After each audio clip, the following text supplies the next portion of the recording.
Let's start lesson 3 by carefully reading the problem and thinking about what it is asking.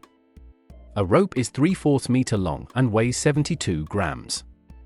What would be the weight of another piece of the same rope that is 5/3 meter long? Before solving, let's pause and think, what is the problem really asking? We have a rope with a known length and weight, and we need to find the weight of a different length of rope. Before we solve, can we estimate? What do you think, will the 5/3 meter rope weigh more or less than 72 grams? Why do you think it will weigh more than 72 grams? Great thinking! 3/4 is less than 1, while 5/3 is greater than 1, meaning the second rope is longer. Since more length should mean more weight, we expect a greater value. Instead of jumping straight into calculations, let's visualize the problem using a bar model. Draw a bar to represent the 3/4 meter rope and label its total weight as 72 grams. Why do we label our bar model? Yes, labels help us keep track of quantities and see relationships between them. Now, let's think about what should be our next step. Amazing thoughts! We can divide the bar into 3 equal parts, each part being 1/4 meter long. To find the weight of each 1/4 meter, we will divide the total weight of 72 grams by 3. This gives us, each 1/4 meter weighs 24 grams. Now that we know the weight of 1/4 meter, let's move on to finding the weight of 1 meter. So far, we have 3/4 of a meter. How much more do we need to make 1 full meter? Exactly! We need to add another 1/4 meter to our model. Since each 1/4 meter weighs 24 grams, multiply it by 4 to find the total weight of 1 meter, 4 times 24 is equal to 96 grams. Now, let's think about how we can find the weight of 5/3 meters. Excellent idea! We can redraw the rope to represent 1 meter, and this time, we will divide it into 3 equal parts since we are working with thirds instead of fourths. Redraw 1 meter and divide it into 3 equal parts. If 1 meter weighs 96 grams and is split into 3 equal parts, what is the weight of each 1/3 meter? Correct!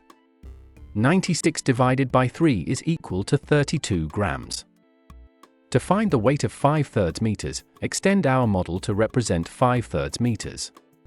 How many 1/3 meter sections do we need? Right! 5! Since each 1/3 meter weighs 32 grams, multiply 32 by 5 to find the total weight. 5 times 32 is equal to 160 grams. Does 160 grams make sense? Yes! Since 5/3 meters is longer than 3/4 meters, we expect it to weigh more than 72 grams, and it does. How could we double-check our answer? Great idea! We could work backward to verify our answer. That's a great realization. But most of us have memorized the rule: when dividing by a fraction, just invert and multiply, without really understanding why it works. If we only memorize the rule, we end up blindly following the steps. Division by a fraction means invert, multiply, without seeing the logic behind them. Take this case. To find the weight of a 1 meter rope, we write 72 divided by 3/4 and then invert 3/4 to multiply. But why does this work? The bar model makes it clear: we divide by 3 because the 3/4 meter rope is split into 3 equal parts of 1/4 meter, and we multiply by 4 because we need 4 of those parts to make 1 meter. Now, instead of just applying a rule, you can actually see why it works. That's the power of the bar model: it turns rules into understanding. Why not share this method with a friend, classmate, or even your teacher? They will enjoy seeing the reasoning behind the rule. Now, let's make sure you really understand this. Here's a new problem: a 5/3 meter rope weighs 60 grams. What would be the weight of a 3/4 meter rope? Try using the bar model to solve it. Can you spot the connection again? Share your solution in the comments. I would love to see how you worked it out. That's it for today. Great job! See you in the next lesson. Happy problem solving!